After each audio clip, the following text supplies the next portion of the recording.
শরীরের যে কোনো অংশে যদি সাদা দাগ দেখতে পান, সেটা শরীরের যে কোনো অংশ হতে পারে, আর সেটা হতে পারে গোলাকার বা বিভিন্ন রকম শেপের যদি দাগ হয়, আপনারা কি ভাবেন? সেটা হচ্ছে ভিটিলিগো বা সেতি রোগ। কিন্তু একটা জিনিস কি ভেবে দেখে জানি, সাদা দাগ মানেই কি ভিটিলিগো? সাদা দাগ হয়েছে মানেই কি সেতি রোগ হয়েছে?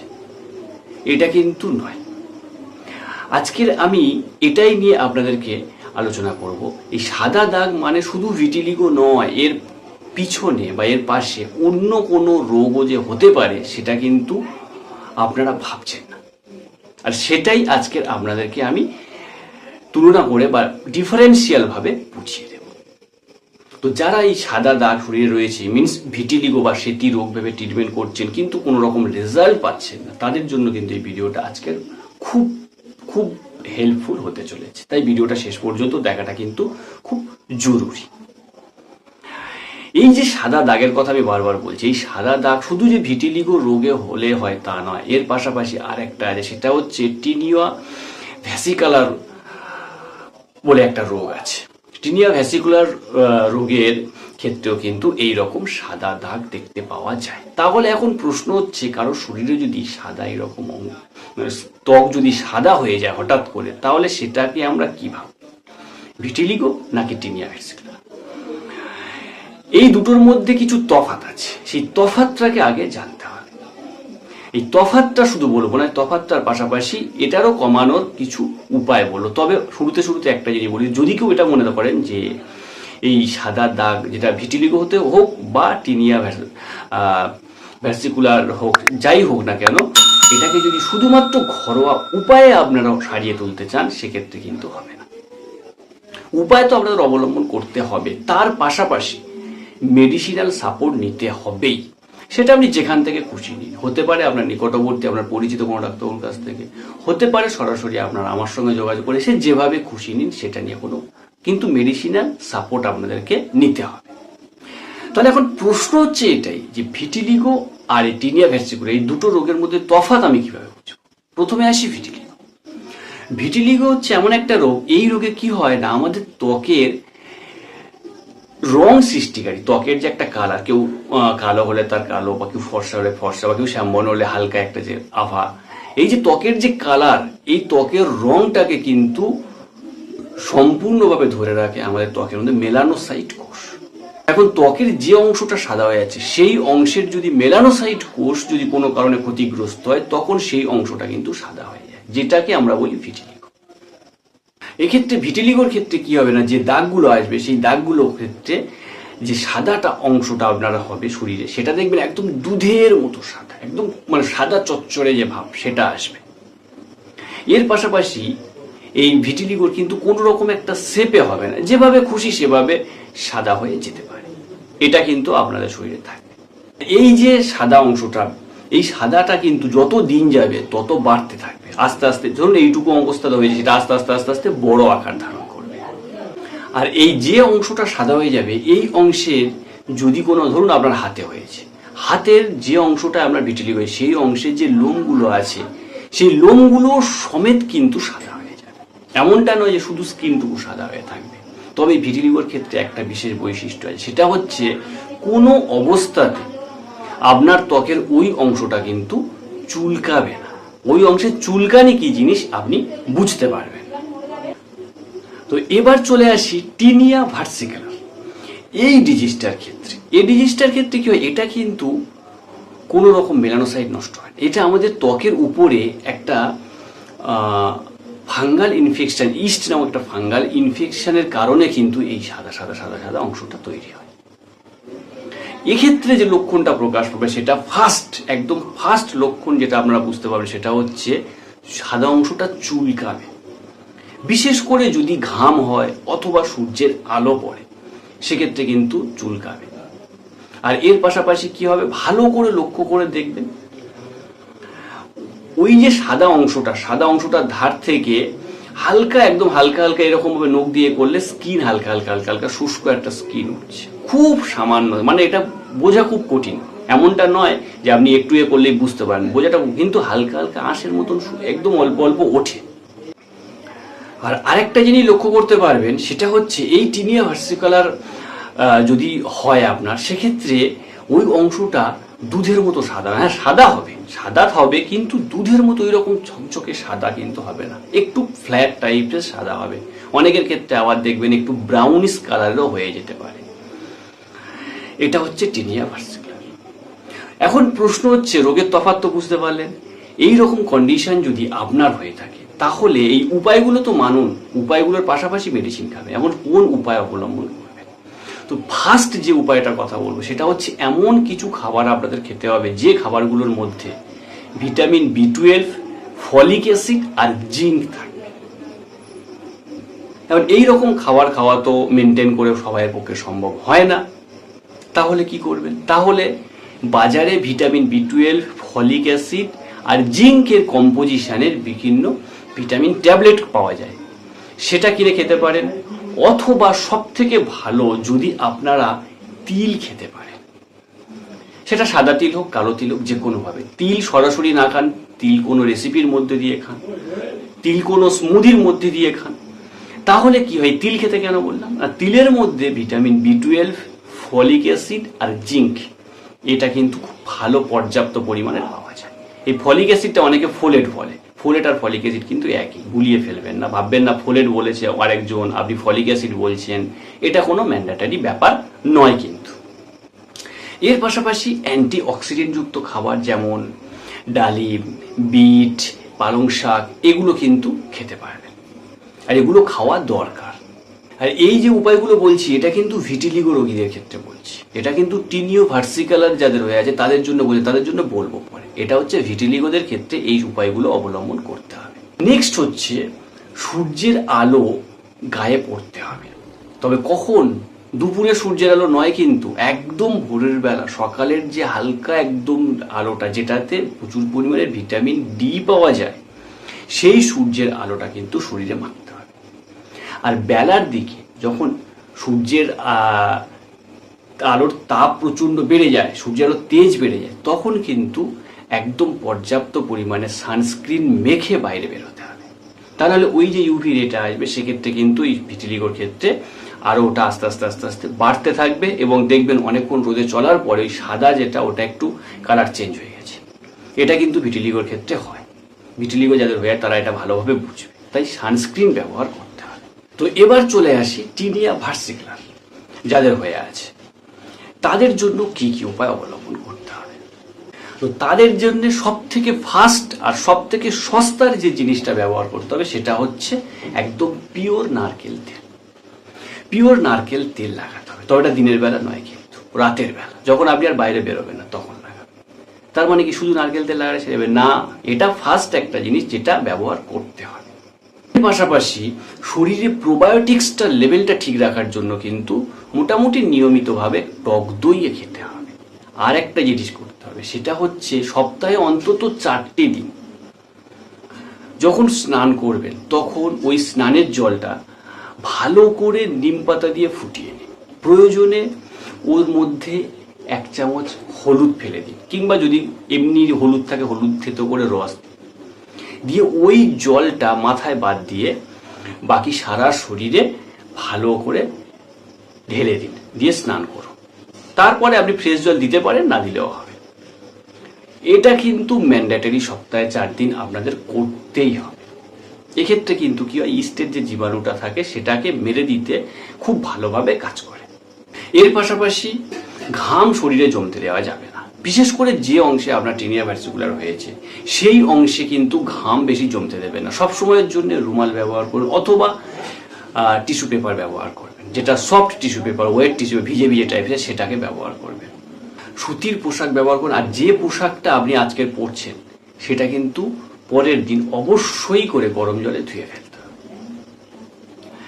এই উপায়টা কিন্তু অবলম্বন করতে হবে। এর পাশাপাশি আরো একটা জিনিস আপনাদেরকে বলে দিচ্ছি, সেটা ব্যবহার করতে পারেন, সেটা হচ্ছে সেলেনিয়াম সালফাইড বা কেটোকোনাজল শ্যাম্পু। এটাকে ব্যবহার করতে পারেন, তবে এটা ব্যবহার করার আগে অবশ্যই আপনার কন্ডিশন কি হয়ে আছে সেটা কিন্তু যে কোনো ডাক্তার থেকে জেনে বুঝে তারপরে ব্যবহার করবেন, তার আগে ব্যবহার করতে যাবেন না। এর পাশাপাশি আরো কয়েকটা সতর্কতা আমি আপনাদেরকে বলে দিই, যেটা আপনারা বেশি ভুল করে থাকেন। ওই অংশে কারোর কথা শুনে ভিনিগার, লেবুর রস অথবা ক্ষার জাতীয় কোনো জিনিস, বিশেষ করে সাবান, প্রত্যেকটা সাবানের মধ্যে ক্ষার থাকে কিন্তু, বা জামা কাপড় কাচার যে ডিটারজেন্ট পাউডার, সেই ডিটারজেন্ট, এগুলো কিন্তু ওই অংশে লাগাবেন না। লাগালেই কিন্তু রোগটাও বাড়বে, তার পাশাপাশি জ্বালা করবে, চুলকাবে, সবটা কিন্তু বাড়বে। তাই এগুলো থেকে কিন্তু নিজেকে দূরে রাখতে হবে। তো এই তো আমি আপনাদেরকে বুঝিয়ে দিলাম যে শরীরের সাদা অংশ মানে কিন্তু ভিটিলিগো নয়। উঠে দাঁড়ালেই মাথা ঘুরে যাওয়া, অথবা আপনি হেঁটে হেঁটে কোথাও যাচ্ছেন, হাঁটার সময় মনে হচ্ছে মাথা টলমলো করছে, ঘুরছে, এক্ষুনি পড়ে যাব, পা ঠিকঠাক চলছে না, মাথাটা সব সময়ের জন্য ঘুরছে, মনে হচ্ছে যেন আমি এক্ষুনি পড়ে গেলাম, এই রকম সমস্যা তৈরি হচ্ছে। আর এই সমস্যাটার পাশাপাশি আরো একটা জিনিস, এই সমস্যা যখন যাদের হয় তারা দেখবেন ছোট ছোট পা ফেলে চলে। একটা সাধারণ মানুষ কি করে, নর্মাল পা ফেলে চলে, কিন্তু এই সমস্যাটা যাদের হয় তারা কি করে না, খুব ছোট পায়ে আস্তে আস্তে চলে। তো এই ক্ষেত্রে এই যে কন্ডিশন, এই কন্ডিশনটা কিন্তু বহু পেশেন্ট ইনফ্যাক্ট যাদের বয়স মোটামুটি 50+, এইরকম বহু পেশেন্ট কিন্তু ফোনের মাধ্যমে বা চেম্বারে সরাসরি এসে কিন্তু বলতে যে ডাক্তারবাবু সব প্রবলেম কম বেশি কমছে, কিন্তু এটাকে কমাতে পারছি না। হাঁটতে গেলেই মাথা ঘুরে পড়ে যাবো, মাথা টলমলো ভাব, যেন নেশাগ্রস্ত, একটা মদ খাওয়ার পরে মানুষ যেমন টলতে যায় সেই রকম একটা ভাব তৈরি হয়েছে। এই কন্ডিশনটা কিন্তু হয়ে থাকে। আর অনেক ডাক্তারবাবু এক্ষেত্রে একটা কথা বলে দেয় যে আপনার কোলেস্টেরল বেড়েছে, কোলেস্টেরলটা টেস্ট করুন, কিন্তু আদতে কি হয় জানেন, কোলেস্টেরল টেস্ট করলেও কোলেস্টেরল কিন্তু নর্মাল চলে আসে, কোলেস্টেরলের কোনো রকম সমস্যা হয় না। তাহলে এখন প্রশ্ন হচ্ছে রোগটার নাম কি? তাহলে প্রশ্ন হচ্ছে এই যে রোগটা হয়েছে, এই রোগটার নামটা কি? এই রোগটার নাম আমি শেষে বলছি।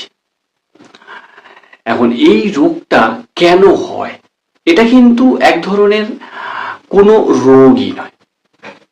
মানে কেমন শুনতে আজব লাগছে না? একভাবে বলছি এটা রোগ, আর একদিকে বলছি এটা কোনো রোগ নয়। হ্যাঁ, আপনারা ঠিকই শুনছেন, একটু জাস্ট বোঝার অপেক্ষায়। দেখুন, এই যে কন্ডিশনটা হয়, এই কন্ডিশনটার একটা নাম দেওয়া হয়েছে যেটাকে আমরা রোগ হিসাবে চিহ্নিত করি, কিন্তু আদতে এই যে মাথা টলমলো করে যাওয়া বা এক্ষুনি পড়ে যাওয়া অনুভূতি হওয়া, এটা কিন্তু কোনো রোগ নয়। এটা একসঙ্গে অনেকগুলো রোগের সিমটমস যখন আপনার শরীরে মিশ্রিত হচ্ছে, তখন এই কন্ডিশনটা আপনার তৈরি হচ্ছে। যেমন জ্বরকে কিন্তু কোনোভাবে আমরা রোগ বলতে পারি না, এটা অন্য কোনো রোগের একটা সিমটমস আসে, সেটা হচ্ছে জ্বর। ঠিক একই রকম ভাবে আপনার শরীরে অন্য কোনো বড় কোনো ডিজিজ হয়ে থাকলে একসঙ্গে অনেকগুলো কন্ডিশন, তখন কিন্তু আপনার শরীরে এই কন্ডিশনটা তৈরি হয়। আপনি হাঁটতে গেলে মাথা ঘুরে পড়ে যাওয়ার মতন অনুভূতি হয়। এটা হচ্ছে, সেই জন্য এটাকে আমরা বলছি কোনো রোগ নয়। তাহলে এই যে কন্ডিশনটা তৈরি হয়, এই কন্ডিশনটার নামটা কি? এই কন্ডিশনটার নাম হচ্ছে গাইট ডিসঅর্ডার।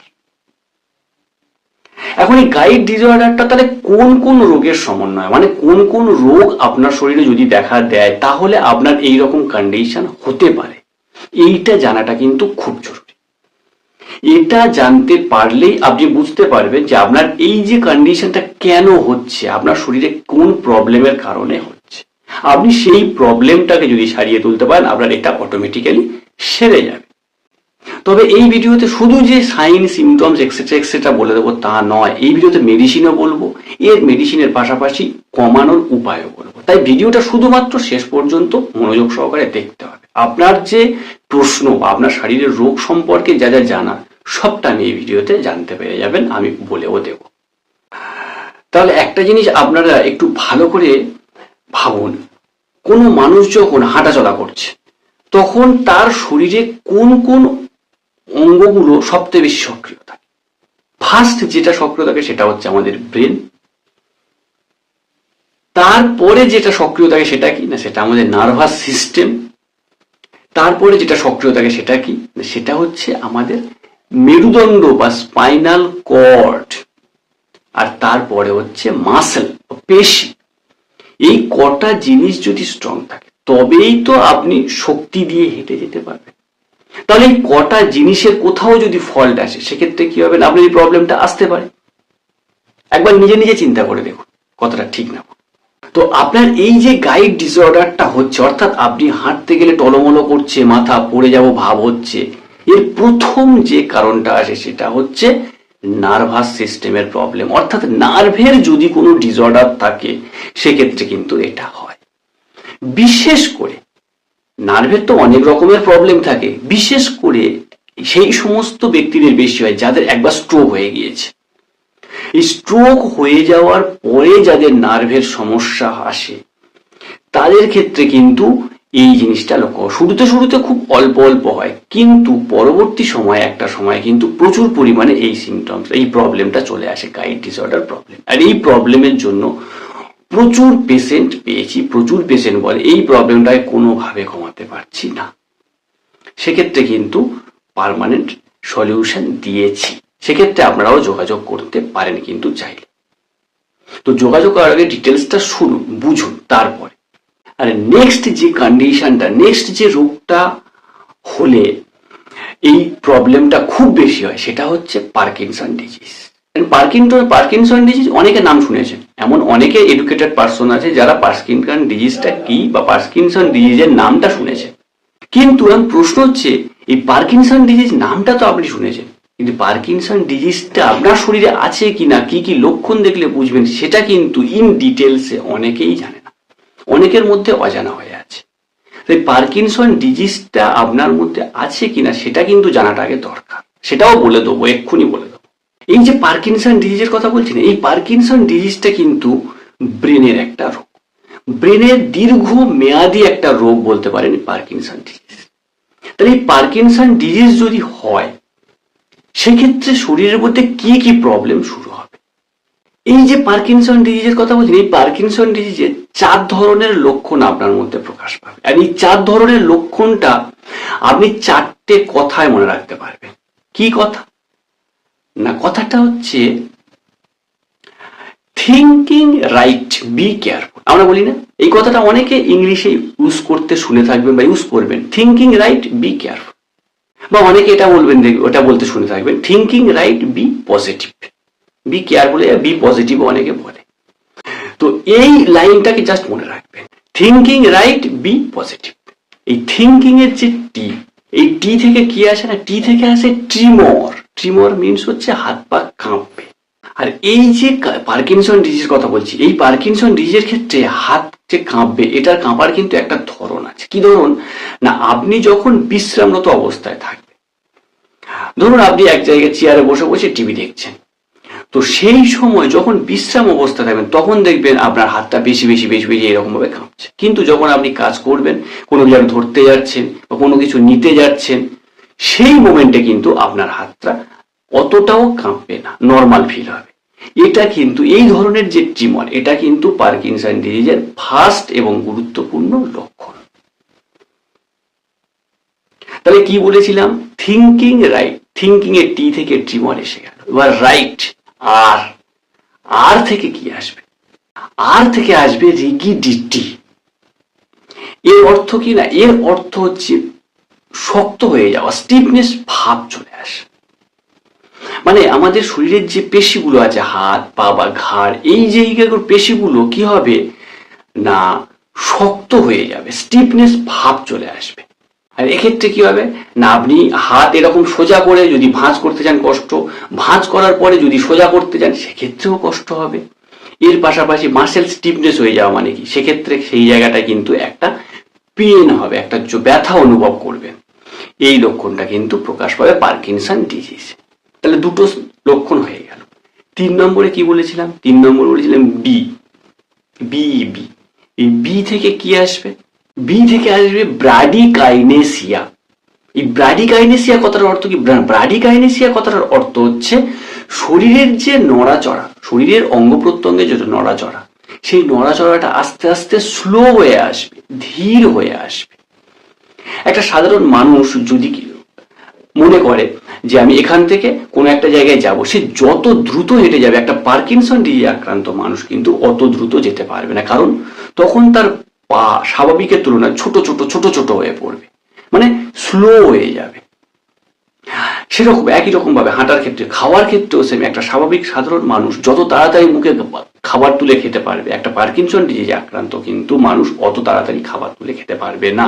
মানে তার কাজের ক্ষেত্রে একটা স্লো ভাব চলে আসবে। এটা একটা কিন্তু গুরুত্বপূর্ণ লক্ষণ বলে দিলাম পার্কিনসন ডিজিজ। আর লাস্ট কি পড়ে আছে? লাস্ট পড়ে আছে কিন্তু পজিটিভনেসের পি। বি পজিটিভ বলেছিলাম, পজিটিভের পি। এই পি থেকে আসে কিনা পশ্চুরাল ইনস্টেবিলিটি। পশ্চুরাল ইনস্টেবিলিটি মানে কি? মানে রোগীর শরীরের ভারসাম্য নষ্ট হয়। কিরকম অবস্থায়? না, সে যদি স্ট্রেট অবস্থায় দাঁড়িয়ে থাকে, মানে সহজ কথায় দাঁড়িয়ে থেকে কোনো কাজ করার ক্ষেত্রে যে ভারসাম্য বা যে ব্যালেন্সটার দরকার হয়, সেই ব্যালেন্সটা কিন্তু পুরোপুরি নষ্ট হয়ে যায় এই প্রবলেমের। সেই ব্যালেন্সটা কিন্তু ঠিকঠাক ভাবে পায় না। আর এই ব্যালেন্সটা পায় না বলেই কিন্তু ওই যখন হাঁটে তখন মনে হয় মাথাটা টলমলো করছে, এক্ষুনি পড়ে যাব। অনেক ক্ষেত্রে অনেকের সিভিয়ার কন্ডিশন এমন হয়, কিছুটা হাঁটার পরে একটা যাও কিছু ধরে বসে থাকতে হয়, কিছুক্ষণ বসে থেকে আবার চলতে শুরু করে। আর এই যে পশ্চুরাল ইনস্টেবিলিটির কথা বললাম, এই কারণের জন্যই কিন্তু যারা পার্কিনসন ডিজিজে আক্রান্ত হয় সেই সমস্ত মানুষদের একটু যদি কোথাও ধাক্কা লাগে হঠাৎ করে পড়ে যাওয়ার ঝুঁকি থাকে। অথবা কি হবে না, আপনি আমি স্বাভাবিকভাবে কি হবে না, আমরা এই ডান দিক বাম দিক যে কোনো দিকে যে কোনো মুহূর্তে তাকিয়ে আবার সোজাভাবে চলতে পারি। কিন্তু এই পার্কিনসন ডিজিজে যারা আক্রান্ত হয় তারা ডান দিকে তাকিয়ে হঠাৎ করে যদি সামনের দিকে তাকিয়ে চলতে শুরু করে, তখনই কিন্তু তাদের পড়ে যাওয়ার ঝুঁকি থাকে। এই প্রবলেমটা কিন্তু হবেই হবে পার্কিনসন ডিজিজে যদি আক্রান্ত হয়।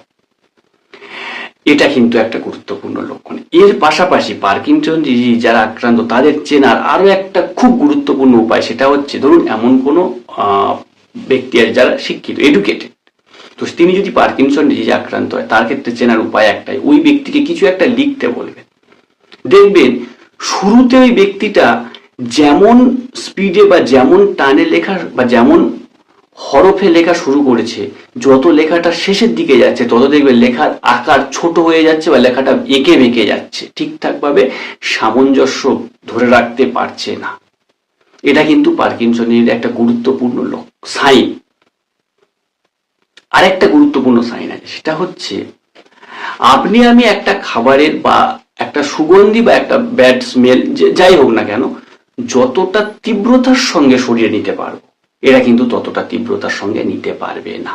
এটা কিন্তু পার্কিনসন ডিজিজের একটা গুরুত্বপূর্ণ অন্যতম একটা লক্ষণ। তাহলে এই লক্ষণটা কিন্তু মনে রাখে, লক্ষণ শুধু এটা একটা সাইন, এটা একটা সাইন, এটা কিন্তু খুব ভালো করে মনে রাখতে হবে। আরেকটা জিনিস দেখবেন, একটা সাধারণ মানুষ বা আমরা যখন হাঁটি কি হয় না, আমাদের দুটো হাত দুলতে থাকে। কিন্তু যারা পার্কিনসন ডিজিজ আক্রান্ত হয় তাদের যে সাইডটার মাসেলগুলো স্টিফনেস ভাব চলে আসে, সেটা হতে পারে ডান সাইড, হতে পারে বাম সাইড। দেখবে যে সাইডের মাসেলে স্টিফনেস ভাব আসছে তারা সেই সাইডে দেখে একটু এরকম হেলা অবস্থায় আছে। যদি ডান সাইডে হয় তো ডান সাইডে, যদি বাম সাইডে হয় তো বাম সাইডে, এইভাবে হেলে হেলে হেলে হেলে যাচ্ছে, হাঁটছে। আর সেই সাইডটাতে নাড়াতে পারছে না, কষ্ট হচ্ছে। এটাও কিন্তু পার্কিনসন ডিজিজের একটা গুরুত্বপূর্ণ সাইন। আর আরো একটা জিনিস আছে যেটা পার্কিনসন বোঝার সব মানে খুব মিরাক্কেল উপায়, সেটা হচ্ছে মানে এটা চেম্বারে খুব পেয়েছি তাই অভিজ্ঞতা নিয়ে বলছি। পার্কিনসন রোগী যখন চেম্বারে আসে না, তখন কি হয় না, রোগীর মুখ দেখলে মনে হয় আপনি যেন কি না কি ভুল করে ফেলেছেন। মানে আমি যেন চেম্বারে বসে ওনার উপর কি না কি ভুল করে ফেলেছি, উনি এতটাই মানে মনে হবে এতটাই রাগান্বিত ভাবে আসছে, মোটামুটি তার মুখ চেপে এইরকম ভাবে আসছে যেন আমি কোনো অন্যায় করেছি তার প্রতিবাদ করতে আসছে। কিন্তু আদতে উনি খুব স্বাভাবিক এবং খুব শান্তভাবেই আসছে। মানে আপনি যেটা দেখছেন বা একটা ডাক্তার যেটা পার্কিনসন ডিজিজ কন্ডিশনের রোগীর সামনে যেটা দেখে, আদতে ভিতরে কিন্তু সেটা নয়। এই কন্ডিশনটা কিন্তু পার্কিনসনের একটা গুরুত্বপূর্ণ লক্ষণ। এটা পেয়েছি, মানে ফার্স্ট টাইম তো একটু প্রয়োগ যে হঠাৎ কোনো রেগে থাকার কারণটা কি, বাইরে কোনো সময়, কিন্তু আদতে যখন এটাই হচ্ছে ওনার একটা সাইন। পার্কিনসন পেশেন্টের এটাই হচ্ছে এক ধরনের সাইন। যখন আসবে তখন মনে হবে খুব রেগে আছে, কিন্তু ভিতর থেকে আদতে সে নর্মাল ভাবেই আছে। তো এই পার্কিনসন ডিজিজ এই সমস্ত সিমটম যদি আপনার মধ্যে যত বেশি বেশি ফুটে উঠবে, তত বেশি বেশি কিন্তু আপনার মধ্যে লক্ষণটা প্রকাশ পাবে, আপনি হাঁটতে গেলে পড়ে যাওয়ার সমস্যা। যেটা মানে গাইড ডিসঅর্ডারের সমস্যা। এর পাশাপাশি আরো একটা জিনিস আছে, সেটা হচ্ছে মাল্টিপল স্ক্লেরোসিস নামক এক ধরনের রোগ হয়। এই মাল্টিপল স্ক্লেরোসিস রোগ যদি আপনার হয়ে থাকে সেক্ষেত্রেও কিন্তু আপনার গাইড ডিসঅর্ডার আসবে। এখন প্রশ্ন হচ্ছে এই মাল্টিপল স্ক্লেরোসিস রোগটা কি? এই মাল্টিপল স্ক্লেরোসিস রোগটা কিছুই না, আমাদের মেরুদণ্ড বা স্পাইনাল কর্ড যেটা আছে, এই মেরুদণ্ড বা স্পাইনাল কর্ডে যদি কোনো কারণে আঘাত লেগে যায়, আঘাত লাগার ফলে যদি কোথাও কোনো হাড়ে চিড় হয়, বা ওই স্পাইনাল কর্ড থেকে যে নার্ভগুলো বেরোচ্ছে সেই নার্ভে যদি কোথাও কোনো প্রেসার পড়ে, তখন কিন্তু এই গাইড ডিসঅর্ডারের সমস্যা তৈরি হয়। এখন অনেকে এই প্রশ্নটা তো করতে পারেন, ডাক্তারবাবু আমরা তো এমন অনেকেই আছি যারা কর্মজীবনে কর্ম করতে গিয়ে পড়ে গিয়ে হোক বা অ্যাক্সিডেন্টাল কেসের ক্ষেত্রে হোক স্পাইনাল কর্ডে আঘাত পেয়েছে, মেরুদণ্ডে আঘাত পেয়েছে, তাহলে কি আমার মাল্টিপল স্ক্লেরোসিস রোগ হয়ে আছে? সেটা কি করে বুঝবো? সেটা বোঝারও কিন্তু উপায় আছে। এই মাল্টিপল স্ক্লেরোসিস যে এই রোগটার কথা বলছি, এই রোগটার ক্ষেত্রে কিছু কিছু সাইন ফুটে উঠবে। যদি ফুটে ওঠে, মেরুদণ্ডে আঘাত পাওয়ার পরে যদি এই সাইনগুলো ফুটে ওঠে, তাহলে কিন্তু আপনি বুঝবেন আপনার মাল্টিপল স্ক্লেরোসিস হয়ে আছে, আপনি মাল্টিপল স্ক্লেরোসিস রোগে আক্রান্ত হয়ে আছেন। যে ফার্স্ট লক্ষণটা কি? না, ফার্স্ট লক্ষণটা হচ্ছে, ধরুন আপনি হ্যাট হয়ে মানে ব্যান্ড হয়ে কোনো কিছু একটা নিচ্ছেন বা কোনো ভারী জিনিস তুলতে যাচ্ছেন, সেটা হতে পারে জলের বালতি কিংবা হতে পারে কোনো কাজের সামগ্রী, সেটা ব্যান্ড হয়ে হ্যাট হয়ে তুলতে যাচ্ছে। এই হ্যাট হয়ে যখনই আপনি তুলছেন, তখন যদি আপনার মেরুদণ্ড বরাবর বিদ্যুতের শক লাগার মতন একটা ঝিলিক মারা যদি সেন্সেশন চারিদিকে ছড়িয়ে পড়ে, সেক্ষেত্রে আপনি বুঝবেন কিন্তু আপনি মাল্টিপল স্ক্লেরোসিসে আক্রান্ত হয়ে আছেন, আপনি মাল্টিপল স্ক্লেরোসিসে আক্রান্ত হয়েছেন। যেমন দেখবেন বর্ষার সময় আকাশে যখন বিদ্যুৎ চমকায়, যদি তাকিয়ে দেখেন, দেখবেন বিদ্যুতের রেখাটা ঠিক গাছের পাতার মধ্যেকার শিরা উপশিরার মতো এইভাবে চারিদিকে যেমন ছড়িয়ে পড়ে। আপনি যখন ব্যান্ড হয়ে কোনো ভারী জিনিসকে তুলতে যাচ্ছেন, তখন দেখবেন আপনার মেরুদণ্ডের যেখানে আঘাত লেগেছে ওই জায়গা থেকে ঠিক একটা বিদ্যুতের শক লাগার মতন একটা সেন্সেশন চারিদিকে ওরকম লতা পাতার মতন যেন ছড়িয়ে যাচ্ছে। এই রকমটা যদি আপনার হয়, সেক্ষেত্রে কিন্তু আপনি 100% বুঝে নেবেন আপনি মাল্টিপল স্ক্লেরোসিসে আক্রান্ত হয়েছে। তার মানে এই না শুধু একটা লক্ষণ হলো মানে আপনি মাল্টিপল স্ক্লেরোসিস বলবেন না। এই একটা বোঝার উপায় বলেছি, আরো দুটো তিনটে বলবো, সবগুলো যদি হয় তাহলে আপনি টেস্ট করুন বা না করুন, যাই করুন না কেন, আপনি যে মাল্টিপল স্ক্লেরোসিসে আক্রান্ত সেটা আপনি কনফার্ম বুঝে নেবেন। আর কি না, মাল্টিপল স্ক্লেরোসিস যদি আপনি যদি আক্রান্ত হয়ে থাকেন, আর কি সাইন বা উপসর্গ আপনার মধ্যে প্রকাশ পাবে? সেটা হচ্ছে আরেকটা জিনিস প্রকাশ পাবে, শরীরে গরম যদি কোনো কিছু হয়, সেটা হতে পারে আপনার জ্বর এসে শরীরের টেম্পারেচার বেড়ে গেছে, হতে পারে আপনি কোনো গরম জলে স্নান করছেন, কিংবা হতে পারে আপনি কোনো ওই প্রখর রৌদ্রে খুব গরম অবস্থা হেঁটে হেঁটে যাচ্ছেন। এই সময়ে কিন্তু আপনার মেরুদণ্ডের যে নার্ভগুলো রয়েছে বা মেরুদণ্ডের যেখানে আঘাত লেগেছে সেইখানে প্রচুর সমস্যা হতে পারে, ব্যথা যন্ত্রণা হবে, হতে পারে ইলেকট্রিক শক লাগার মতো হবে, হতে পারে এমন যন্ত্রণা হবে কোথাও বসতে হবে, একটু রেস্ট নিতে হবে ঠান্ডা জায়গায়। এই রকম কন্ডিশনটা যদি হয়, সেটাও কিন্তু আপনি মাল্টিপল স্ক্লেরোসিস বুঝে নেবেন। আর আরো একটা জিনিস আছে মাল্টিপল স্ক্লেরোসিস বোঝার, সেটা হচ্ছে এটা মেনলি আপনার যে স্পাইনাল কর্ড আছে, স্পাইনাল কর্ড থেকে যে নার্ভ রুট গুলো বেরোচ্ছে, নার্ভ রুটে যদি কোনো কারণে যেহেতু প্রবলেম হয়, সেক্ষেত্রে এইটা খুব ভালোভাবে বোঝা যায়। আর সেটা কি না, সেটা হচ্ছে ধরুন আপনি বিছানাতে শুয়ে আছেন, এটা অনেক জায়গায় আপনি দেখে থাকবেন, শুয়ে আছেন, শুয়ে থাকার পরে কোনো একটা জিনিস দিয়ে, সেটা হতে পারে কোনো কাঠি বা কোনো ধাতব কিছু, সেটা দিয়ে আপনার, ধরুন এটা আপনার পায়ের তলায় যদি এইভাবে যদি টানা হয়, তাহলে কি হবে না, আপনার পায়ে একটা সুড়সুড়ি লাগার মতো সেন্সেশন তৈরি হবে। আর এই সুড়সুড়ি লাগার মতো সেন্সেশন যদি তৈরি হয়, যখনই তৈরি হবে, তখন আপনার পায়ের বুড়ো আঙুল যদি সামনের দিকে ঝুঁকে পড়ে, সেন্সেশনে বলে সামনের দিকে বেঁকে বেঁকে যায়, তাহলে এটা সুস্থতার লক্ষণ। আর যদি সেন্সেশনের ফলে আপনার পায়ের বুড়ো যদি পেছনের দিকে এইভাবে সরে সরে সরে সরে যায়, পিছনের দিকে যদি এইভাবে বেঁকে যায়, তাহলে কিন্তু এটা মাল্টিপল স্ক্লেরোসিসের লক্ষণ। এটার দ্বারা একটা জিনিস বোঝা যাবে, সেটা হচ্ছে মেরুদণ্ড থেকে যে নার্ভগুলো বেরিয়ে এসছে, সেই নার্ভ রুটের কোথাও কোনো প্রবলেম হয়েছে, সেই নার্ভের সমস্যার কারণে তো আপনার পায়ের আঙুলগুলো সামনের দিকে ঝুঁকে না পড়ে পেছনের দিকে চলে যাচ্ছে। এটা অনেক জায়গায় দেখে থাকবেন, আমি আরো ভালো করে বলে দিলাম। তো এই তো গেল মাল্টিপল স্ক্লেরোসিস। এই মাল্টিপল স্ক্লেরোসিস যদি আপনি আক্রান্ত হন সেক্ষেত্রেও কিন্তু আপনার এই গাইড ডিসঅর্ডারটা কিন্তু আসতে পারে। মানে আপনি হাঁটতে গেলে বা দাঁড়িয়ে থাকলে মাথা টলমলো করে যেন এক্ষুনি পড়ে যাবো ভাব হতে পারে। আর একটা রোগে হতে পারে, আর যেটা সব থেকে কমন রোগ, সেটা কি জানেন? সেটা হচ্ছে ডায়াবেটিক নিউরোপ্যাথি। মানে আপনি দীর্ঘদিন ডায়াবেটিস আক্রান্ত হয়ে আছেন, যার ফল হেতু আপনার নার্ভের প্রবলেম এসছে, যেটাকে বলা হয় ডায়াবেটিক নিউরোপ্যাথি। আর এই ডায়াবেটিক নিউরোপ্যাথির কারণ হেতু আপনার গাইড ডিসঅর্ডার আসতে পারে, আর এটা সব থেকে কমন। আর এর আরো একটা নাম আছে, হচ্ছে পেরিফেরাল নিউরোপ্যাথি বলা হয়। এই পেরিফেরাল নিউরোপ্যাথিরও কিন্তু কিছু কিছু সাইন আছে, যে সাইনগুলো অন্য ভিডিওতে আলোচনা করব, একটা ভিডিওতে সব বলছি না। আর একটা জিনিস আছে যেটার কারণে কিন্তু আপনার এই গাইড ডিসঅর্ডার হতে পারে, সেটা হচ্ছে কেউ যদি আর্থ্রাইটিস, অস্টিও আর্থ্রাইটিস বা বাতের প্রবলেম, এই প্রবলেম যদি দীর্ঘদিন ধরে ভুগতে থাকে, সেক্ষেত্রে কি হবে না, সেক্ষেত্রে তার পায়ের সমস্যা, অস্টিও মানে বেশিরভাগ ক্ষেত্রে পায়ের সমস্যাই হয়। সেক্ষেত্রে কিন্তু আপনার এই ব্যালেন্স হারিয়ে যাওয়ার একটা প্রবণতা আসতে পারে। আর হচ্ছে না, কিছু কিছু মানুষের অতিরিক্ত বয়স হয়ে গেলে, অতিরিক্ত বয়স বাড়ার কারণে কিন্তু আমাদের যে মাসেলগুলো আছে, পেশিগুলো কিন্তু ঠিকঠাক কাজ করতে পারে না। পেশিগুলো কিছুটা হলেও শিথিল বা অসাড় হয়ে পড়ে। এই পেশিগুলো শিথিলতা বা অসাড়তার কারণে তো কিন্তু অনেকের ক্ষেত্রে গাইড ডিসঅর্ডার আসে, গাইড ডিসঅর্ডার লক্ষ্য করা যায়।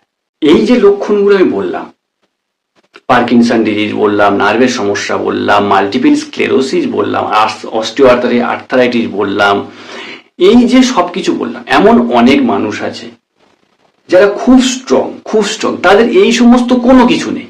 এই যে প্রবলেমগুলো বললাম কোনোটাই তাদের নেই, না ডায়াবেটিস আছে, না সুগার, প্রেশার আছে, না নার্ভের সমস্যা, কোনো কিছুই নেই। তাও পর্যন্ত কিন্তু তাদের এই যে মাথা টলমলো হওয়া বা হাঁটতে গেলে পড়ে যাওয়া ভাব, এই ভাবটা কিন্তু আসে। সেক্ষেত্রে তাহলে কেন আসে, কি কারণে আসে?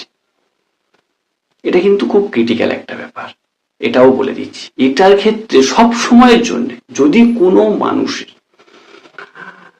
কোন রকম সমস্যা নেই, যা বলেছি, তাও পর্যন্ত তার এই প্রবলেমটা হচ্ছে, সেক্ষেত্রে সব থেকে আগে যে বিষয়টার কথা মনে আনবেন সেটা হচ্ছে কানের সমস্যা। কানের শ্রবণ শক্তি যদি কোনো সমস্যা হয় বা ভেস্টিবুলারে যদি কোনো সমস্যা হয়, সেক্ষেত্রে কিন্তু এই প্রবলেমটা হয়। এই ভেস্টিবুলার সিস্টেমে যদি কোনো সমস্যা হয়, সেক্ষেত্রে সে হাঁটা তো দূরের কথা, মাথা যখন এদিক ওদিক ঘুরিয়ে আবার সামনের দিকে তাকাবে, তখন সে নিজেই কন্ট্রোল হারিয়ে ফেলবে, এইরকম একটা ব্যাপার হয়ে যায়। তো কানের সমস্যার ক্ষেত্রেও কিন্তু এই সমস্যাটা হয়, এটা কিন্তু সবসময় হয়। সেক্ষেত্রে কিন্তু অতি অবশ্যই যে কোনো ইএনটি স্পেশালিস্টের কাছে যেতে হবে, যিনি নাক কান গলা ট্রিটমেন্ট করেন, তবেই কিন্তু আপনার রোগটা সারবে। আর এর পাশাপাশি সবাই জানি আমরা, কিছু কিছু ক্ষেত্রে ভিটামিন B12 এর মতন একটা ভিটামিনের যদি অভাব থাকে, সেটাও অল্প অল্প হতে পারে। আরেকটা জিনিস হয়, সেটা কি জানেন? সেটা হচ্ছে এমন অনেকে আছে যারা ঘুম হয় না বলে ডাক্তারবাবুদের কাছ থেকে ঘুমের ওষুধ লিখিয়ে এনে কিনে খায়। আর এই ঘুমের ওষুধ যারা অতিরিক্ত পরিমাণে খাচ্ছে বা খায়, তাদের ক্ষেত্রে কিন্তু এই গাইড ডিসঅর্ডার চলে আসে। শুধু গাইড ডিসঅর্ডার নয়, এর পাশাপাশি হ্যালুসিনেশনও চলে আসে যারা অতিরিক্ত ঘুমের ওষুধ, নার্ভের ওষুধ খেতে থাকে। বিশেষ করে সিডেটিভ ড্রাগস, অর্থাৎ ঘুমের ওষুধগুলো, হ্যালুসিনেশন চলে আসে। হ্যালুসিনেশন কি যদি না জেনে থাকেন বলবেন, পরবর্তী কোনো ভিডিওতে বলবো। হ্যালুসিনেশন কিন্তু খুব একটা মজার বিষয়, মানে মানুষ রূপে বিভিন্ন রকমের বহুরূপী আকারের মতন আচরণ করবে, এটা হচ্ছে হ্যালুসিনেশন। যদি না জেনে থাকেন বলবেন, পরের ভিডিওতে আমি সুন্দরভাবে বলবো।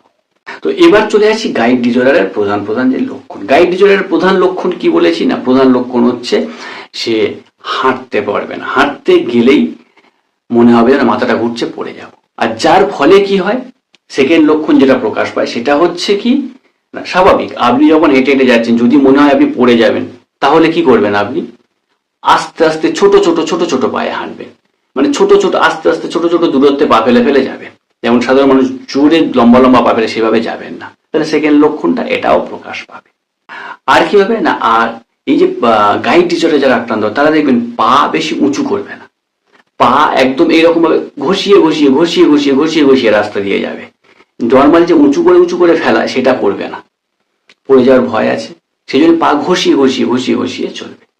আরেকটা কি না, এদের মধ্যে মাসেল স্টিফনেস বলেছি, মাসেল স্টিফনেস থাকার কারণে যদি কোথাও বসে তো সেখান থেকে উঠতে গেলে কষ্ট হয়, আর যদি অনেকক্ষণ আস্তে আস্তে হাঁটে সেক্ষেত্রে বসতে গেলেও কষ্ট, কারণ মাসেল তো স্টিফনেস হয়ে আছে, শক্ত হয়ে আছে না, ঠিকভাবে রিল্যাক্সড হচ্ছে না। সেই জন্য এই কন্ডিশনটা কিন্তু বা এই সিমটমসটা কিন্তু আসবে। তো এই তো গেল মোটামুটি গাইড ডিসঅর্ডারের যে সাইন সিমটমস বা কেন হয় সমস্ত কিছু বলে দিলাম। এবার চলে আসি যে কি কি ঘরোয়া উপায় আছে যেগুলো অবলম্বন করতে হবে। তবে প্রথমেই একটা কথা বলে দিই, সেটা হচ্ছে এটা শুধুমাত্র ঘরোয়া উপায়ে সেরে যাওয়ার কোনো রোগ নয়, কিন্তু মেডিসিনের পাশাপাশি ঘরোয়া উপায়গুলো খেতে হবে। ভালো ঘরোয়া উপায়গুলো যেগুলো বলো সেগুলো চালাতে হবে। কেউ যদি মনে করে, ভিডিওতে একটা কমেন্ট এসেছিল যে ঘরোয়া উপায় করবো তার পাশাপাশি মেডিসিন খাবো, তাহলে আর সব কে লাভ কি? একটা জিনিস খুব ভালো করে ঠান্ডা মাথায় ভাবুন তো, কি হয় না আমাদের হাত পা যদি কারোর কোথাও ভেঙে যায় তাহলে কি হয়, ডাক্তার ওটা তো প্লাস্টার করে দেয়, প্লাস্টার করে দিয়ে এইভাবে একটা সাপোর্ট দিয়ে দেয়, সাপোর্ট দিয়ে মেডিসিন খেতে দেয়। তাহলে আপনারা কোনোদিন গিয়ে বলতে পারেন এটা যে আপনি আমার হাত তো সাপোর্ট দিয়ে দিয়েছেন, তাহলে মেডিসিন কেন খেতে যাবো? বা মেডিসিন যদি খাই তাহলে হাতে সাপোর্টটা কেন দেবো? হাত নর্মালি চলবে, যেভাবে চলা হয় সেভাবে চলবে। এটা কি কোনোদিন হয়? হয় না। মেডিসিনের মতো কাজ করবে, তার পাশাপাশি আপনাকে যে ম্যানেজমেন্ট, এই ম্যানেজমেন্টটাকে কিন্তু প্রপার রাখতে হবে। তো হোম রেমেডি যেটা আমরা বলি ঘরোয়া, এটা তো এক ধরনের ম্যানেজমেন্ট। এই ম্যানেজমেন্টটা যদি আপনারা না করে শুধুমাত্র মেডিসিনে কমাতে চান সেক্ষেত্রে কমবে, প্রচুর টাইম লাগবে, অনেক সময় দেখা যায় কমবেই না। তো এই ধরনের বোকা বোকা কমেন্ট দয়া করে করবেন। যাই হোক, তো ফার্স্ট যে উপায়টার কথা বলবো সেটা হচ্ছে ওমেগা 3 ফ্যাটি অ্যাসিড পাওয়া যায় এই রকম ধরনের খাবার কিন্তু আপনাদের বেশি বেশি খেতে হবে। এখন অনেকে কমেন্ট করতে ওমেগা 3 যুক্ত ওমেগা 3 ফ্যাটি অ্যাসিড পাওয়া যায় এরকম খাবার কি কি আছে? ওমেগা 3 ফ্যাটি অ্যাসিড পাওয়া যায় এরকম খাবার প্রচুর আছে, আপনারা সেটা যে কোনো ভিডিও থেকেও যে কোনোভাবেও দেখে নেবেন। আমি শুধু বলে দিলাম ওমেগা 3 ফ্যাটি অ্যাসিড পাওয়া যায় বা ওমেগা 3 ফ্যাটি অ্যাসিড ট্যাবলেটও রয়েছে, সেটাও খেতে পারেন। আর নেক্সট যেটা খাবেন সেটা হচ্ছে কালারিং ফল। কালারিং ফল বলতে এখানে কি বোঝাচ্ছে? কালারিং ফল মানে হচ্ছে একটু বেরি জাতীয় ফল, ধরুন ব্লুবেরি, স্ট্রবেরি, এই যে খুব কালারফুল যে ফলগুলো আছে এগুলো খাওয়ার চেষ্টা করতে হবে। এগুলো কি করে না, সেলের আমাদের যে কোষগুলো রয়েছে, সেলগুলো, সেই কোষগুলোকে বা সেলগুলোকে কিন্তু পুনরায় হিলিং হতে, মানে একটা কোষ ধরো নষ্ট হয়ে যাচ্ছে বা মরে যাওয়ার মুহূর্তে, তাকে পুনরায় হিলিং হয়ে সতেজ করতে কিন্তু খুব ভালোভাবে সাহায্য করে। যেমন একটা মানুষ কি হয় না, শরীর খারাপ হলে কি হয়, সে আস্তে আস্তে আস্তে আস্তে যদি ট্রিটমেন্ট না হয় মৃত্যুর মুখে এগিয়ে যায়, কিন্তু ট্রিটমেন্ট হলে আবার কি হয়, আবার আস্তে আস্তে সে রিকভারি হয়ে সুস্থ হয়ে যায়। ঠিক সেম আমাদের কোষগুলো যখন আস্তে আস্তে আস্তে আস্তে অসুস্থ হয়ে পড়ে তখন হিলিং করার জন্য কিন্তু এইগুলো খুব ভালোভাবে কাজ করে, তাই এইগুলো খেতে হবে। এর পাশাপাশি আরো একটা জিনিস খেতে হবে, সেটা কি জানেন? সেটা হচ্ছে গ্রিন টি। তবে এই গ্রিন টিটা শুধু খেলে কিন্তু এক্ষেত্রে কাজে দেবে না। এক্ষেত্রে কি করতে হবে না, গ্রিন টি যেমন করছেন তেমন করুন, তার সঙ্গে কিন্তু কয়েক ফোঁটা হলুদের টুকরো অথবা হলুদের রস ফেলে দেবেন। এ কিন্তু খুব ভালোভাবে কাজ করবে। এ তো কাজ করবে বলে দিলাম, কি কাজ করবে? এর মেন কাজ হচ্ছে আমাদের মস্তিষ্ক থেকে যে ডোপামিনের সিক্রেশন হওয়া, এই ডোপামিনের সিক্রেশনটাকে কিন্তু মেনটেন করতে ভালো কাজ করে, মানে যতটা দরকার ততটা দেবে, তার বেশি দেবে না। এই যে মেনটেনিং সিস্টেমটাকে কিন্তু এই গ্রিন টি আর হলুদ খুব ভালোভাবে কাজ করে। এর পাশাপাশি যারা কনস্টিপেশন আছে, ফাইবার যুক্ত খাবার খাবেন, তো হামেশাই আমি প্রত্যেক ভিডিওতে আপনারা জানেন, এটা আর বলার কিছু নেই। সেগুলো খেয়ে মোটামুটি একটা কনস্টিপেশনের প্রবলেম তাহলে সেটাকে দূর করার চেষ্টা করবেন। যাদের প্রেশার আছে, হাই প্রেশার, তারা হাই প্রেশারের কন্ট্রোলের বিভিন্ন রকম উপায় যেগুলো আছে সেগুলো মেনে চলবেন। তবে হ্যাঁ, এক্ষেত্রে আরো একটা জিনিস বলতে হবে, এই গাইড ডিসঅর্ডারের ক্ষেত্রে বা পার্কিনসন ডিজিজের ক্ষেত্রে কি হয় না, অনেক ডাক্তার একটা মেডিসিন দেয়, দেখবেন প্রেসক্রিপশনে বা ওষুধের গায়ে লেখা থাকে, সেটা হচ্ছে লিভোডোপা। এই নামে একটা মেডিসিন কিন্তু দেয়, অথবা অনেকে দেয় কার্বিডোপা। শুধু যে লিভোডোপা দেয় তা নয়, অনেকে কার্বিডোপাও দেয়। এই যে মেডিসিনটা খাওয়ার ক্ষেত্রে একটা সতর্কতা আমি আপনাদেরকে এই ভিডিওতে বলে দিচ্ছি। যারা এই মেডিসিনটা খান তাদের ক্ষেত্রে বলছি, তাদের ক্ষেত্রে কিন্তু এই মেডিসিনটা খাওয়ার 1 ঘন্টা আগে থেকে 1 ঘন্টা পর পর্যন্ত যত পারবেন প্রোটিন জাতীয় খাবার খাওয়া কিন্তু কমাবেন। এই মেডিসিনটার কিন্তু প্রোটিন জাতীয় খাবারের সঙ্গে একটা রিয়াকশন কম বেশি থাকে। জানি না, এটা ডাক্তারবাবুরা বলে দেয়, অনেকে আবার দেয় না, কিন্তু আমি আপনাদেরকে এই ভিডিওতে জানিয়ে দিচ্ছি লিভোডোপা বা কার্বিডোপা, এই যে ডোপামিনের উপর কাজ করে এই মেডিসিনগুলো মেনলি। তো এই ডোপামিনের উপর কাজ করা যে মেডিসিন যদি কেউ খান, সেক্ষেত্রে কিন্তু এই রেস্ট্রিকশনটা বজায় রাখবে। সব থেকে ভালো হয় একটা জিনিস বলতে পারি, সেটা হচ্ছে যারা এই লিভোডোপা বা কার্বিডোপা জাতীয় মেডিসিন খান, তাদের ক্ষেত্রে সব থেকে বেটার প্রোটিন জাতীয় খাবার খাওয়া একেবারে কমিয়ে দিন।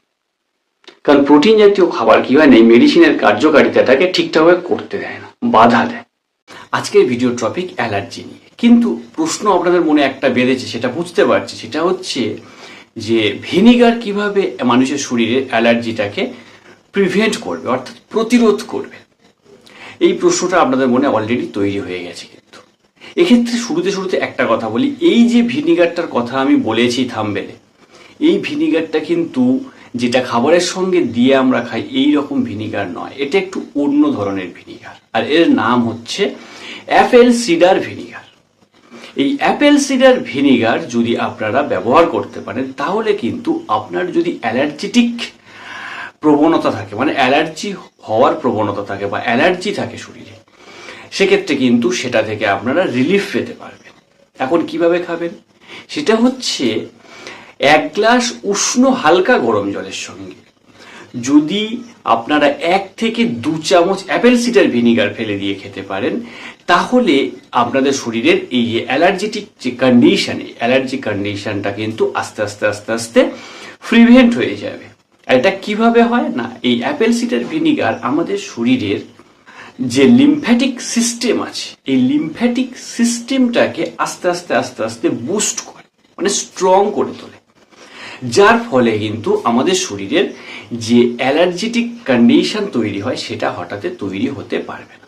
তবে হ্যাঁ, এক্ষেত্রে একটা প্রশ্ন হতে পারে যে আমি 1 দিন বা 2 দিন খেলে কি সুস্থ হতে পারবো? না, এটা কন্টিনিউ আপনাকে খেয়ে যেতে হবে। তাহলে আপনাদের অ্যালার্জেটিক যে কন্ডিশন সেটা আস্তে আস্তে কমে যাচ্ছে, সেটা আপনারা কিন্তু বুঝতে পারবেন। অ্যালার্জি যে কমানোর এই তো একটা ফার্স্ট উপায় বলে দিলাম। নেক্সট এই ভিডিওতে কিন্তু আরো উপায় বলবো, এবং উপায়ের পাশাপাশি এমন অনেকে আছে যারা জানতে চায় যে অ্যালার্জি কত প্রকারের হয়, বা অ্যালার্জি হলে ঠিক কি ধরনের লক্ষণ প্রকাশ পায়, সেটা সম্পর্কেও কিন্তু বলবো।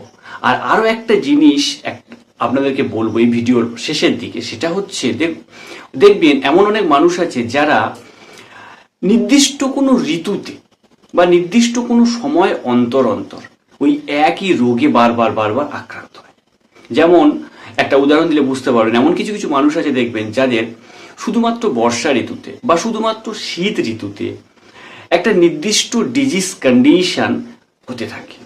সেই ঋতুটা যদি চলে যায়, তারপরে সেই ডিজিজ কন্ডিশনটা অটোমেটিক্যালি তার শরীর থেকে বেরিয়ে যায়। এই কন্ডিশনটা কিন্তু অনেক মানুষের শরীরে হয়। এক্ষেত্রে আরো একটা মিরাক্কেল বিষয় ঘটে, সেটা হচ্ছে আপনার যখন ডিজিজ কন্ডিশনটা আসছে তখন আপনি বিভিন্ন ধরনের রিপোর্ট করাচ্ছেন, কিন্তু প্রশ্ন এখানে একটাই, সেটা হচ্ছে রিপোর্ট করানোর পরেও কিন্তু রিপোর্টে বিশেষ কিছু ধরা পড়ে না, রিপোর্ট নর্মাল আসে। তাহলে এই কন্ডিশনটা হয় কেন?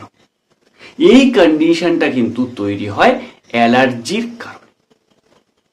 এটা অনেক মানুষ জানে না, অনেক মানুষ কেন, এমন অনেক ডাক্তার আছে যারা এটাকে জানে না। তো এটা আমি আজকের আপনাদেরকে কিন্তু এই ভিডিওতে বলে দিলাম। এইরকম সমস্যা প্রচুর মানুষের হয়। নেক্সট যে উপায়টার কথা বলবো সেটা হচ্ছে আদা এবং হলুদ, এই দুটোকে খেতে হবে। কিন্তু কিভাবে খাবেন, সেটা হচ্ছে চা খান প্রত্যেকে কম বেশি, এই চা খাওয়ার মতো করে আদা এবং হলুদ যদি গরম জলে ফুটিয়ে চায়ের মতো করে খেতে পারেন, সেক্ষেত্রে কিন্তু অ্যালার্জির কারণে যদি কারো সাইনাসের প্রবলেম থাকে সেটা কিন্তু সেরে যাবে। অথবা এমন অনেক মানুষ আছে যাদের এই অ্যালার্জির কারণে বা অ্যালার্জিটিক রেইনাইটিস যেটাকে আমরা বলে থাকি, মানে অ্যালার্জির কারণে সর্দি হয়ে বা ঠান্ডা লেগে নাক বন্ধ হয়ে গেছে, সেই রকম কন্ডিশনের ক্ষেত্রে কিন্তু যদি আপনারা এটা খেতে পারেন, সেক্ষেত্রে কিন্তু খুব দ্রুত রিলিফ পাবেন।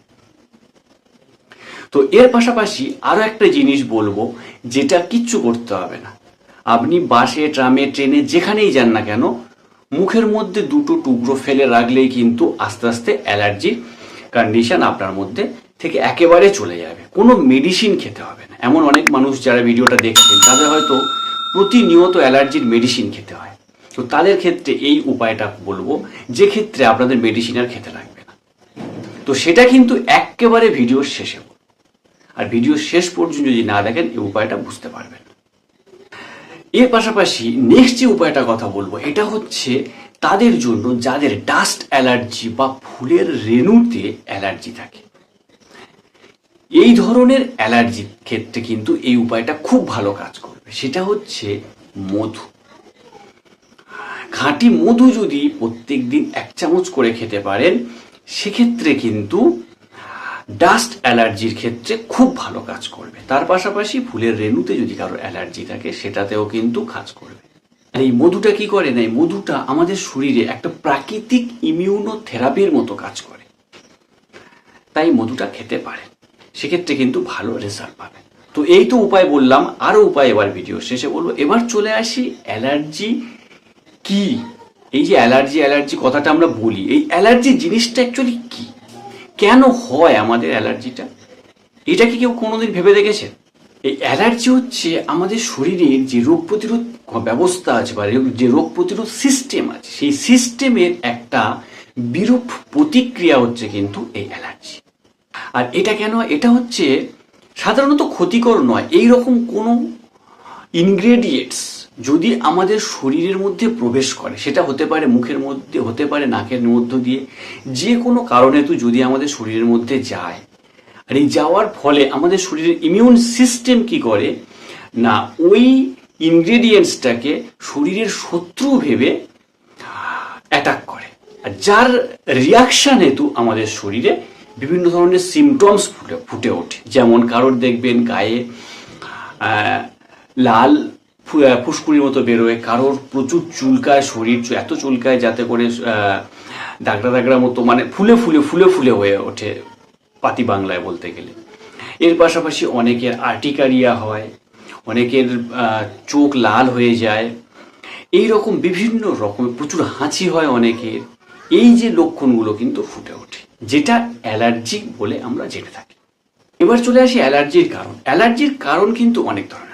কিছু অ্যালার্জি আছে দেখবেন যেটাকে আমরা জেনেটিকগত অ্যালার্জি বলি, যেটা বংশ পরম্পরায়, মানে পূর্বপুরুষের সবাইয়ের আছে, সেই সূত্রে আপনার শরীরে এসছে, এটা হচ্ছে জেনেটিকগত একটা অ্যালার্জি থেকে থাকে।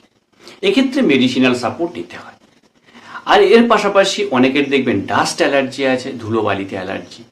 অনেকের দেখবেন বিভিন্ন রকম ফুলের রেণুতে অ্যালার্জি, ফুলের স্মেল নিলে তাদের অ্যালার্জেটিক রিয়াকশন শুরু হয়েছে, এইরকম অ্যালার্জি অনেকের থাকে। অনেকের দেখবেন পোলেন অ্যালার্জি আছে।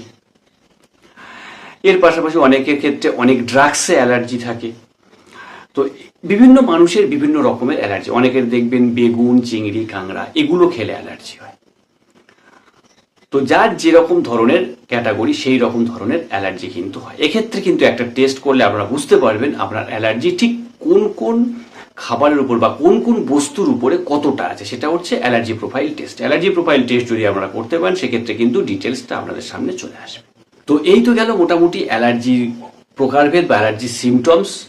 তো এছাড়া আরও আছে অ্যালার্জির যে হাইপার সেন্সিটিভিটি, মানে আপনার শরীরে অ্যালার্জিটিক কোনো ডিজিজ তৈরি হয়েছে, সেই ডিজিজটার সিভিয়ারিটি অনুযায়ী আপনি কোন টাইপে পড়ছেন বা আপনার কোন টাইপের অ্যালার্জি তৈরি হয়েছে, সেটাও কিন্তু একটা প্রসেস আছে। সেই প্রসেসটার এই ভিডিওতে আলোচনা করব না, কারণ এই ভিডিওটা অনেক বড় হয়ে যাবে।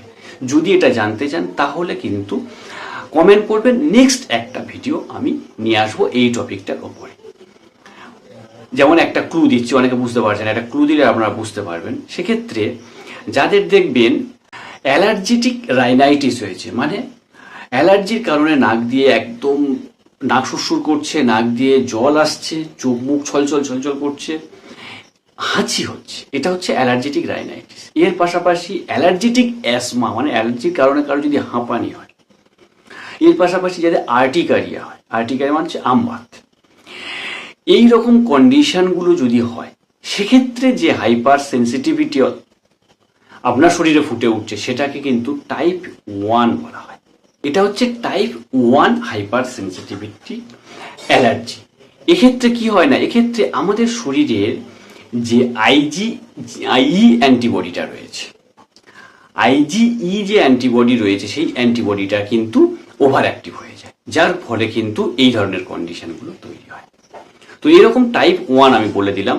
এর পাশাপাশি টাইপ 2, টাইপ 3, টাইপ 4, টাইপ 5 এইভাবে প্রচুর টাইপস আছে, যে ক্ষেত্রে কোন কোন ডিজিজের ক্ষেত্রে কোন কোন টাইপস হয় আর আমাদের শরীরের ঠিক কোন ধরনের অ্যান্টিবডিটা ওভার অ্যাক্টিভ হয়ে গিয়ে এটা হয়, সেটা কিন্তু স্পেসিফিকভাবে আলোচনা করব নেক্সট ভিডিওতে, সেটা যদি আপনারা কমেন্টে জানতে চান।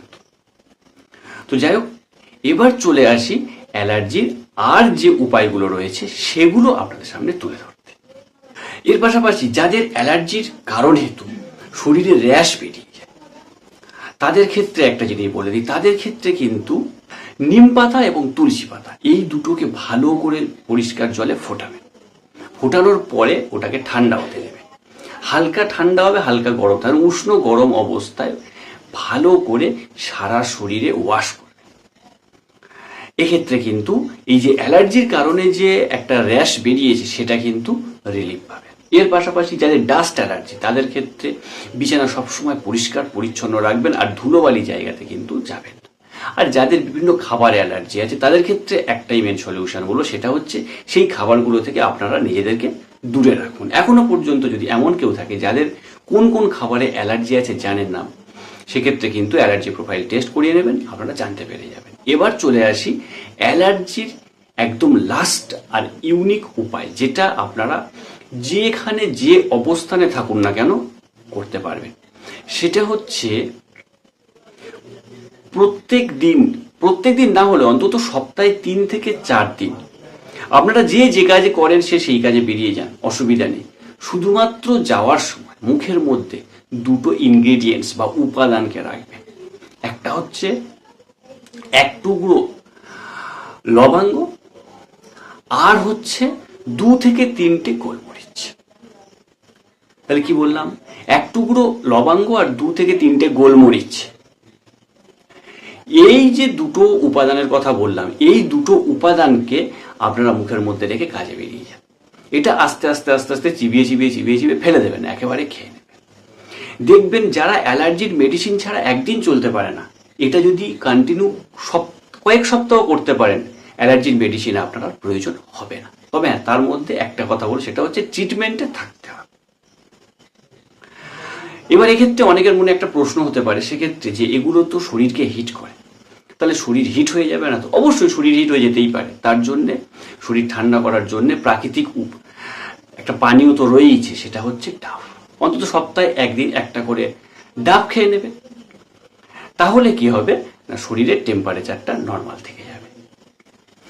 অথবা কতিলা আছে, কতিলাও খেতে পারেন। তবে এক্ষেত্রে একটা কথা বলি, কারোর যদি জ্বর আসে, জ্বর অবস্থায় কিন্তু কখনো কতিলা খেতে যাবেন না, সেক্ষেত্রে কিন্তু হিতে বিপরীত হবে।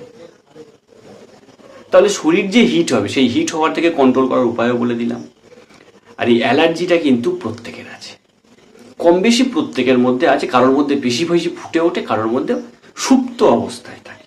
প্রত্যেকটা পুরুষ কিন্তু ইয়ং বয়সে, অর্থাৎ বিয়ের আগে, প্রত্যেকটা পুরুষ কিন্তু তার লাইফে একটা স্টেজ পার করে, যে স্টেজে কিন্তু সে ব্যাড হ্যাবিট একটা প্রয়োগ করে, সেটা হচ্ছে হাত মারা। এটা আমি যাতে সবাই বুঝতে পারে সেই জন্য বললাম। এর অরিজিনাল একটা নাম আছে, যেটা আমি স্ক্রিনে শো করিয়ে দিচ্ছি, সেটা দেখতে পাবেন। কিন্তু এই হাত মারার এই যে প্রবলেম, এই প্রবলেমটা কিন্তু প্রত্যেকটা পুরুষ করে থাকে, আর যার খেসারত কিন্তু ভবিষ্যতে পূরণ করতে হয়।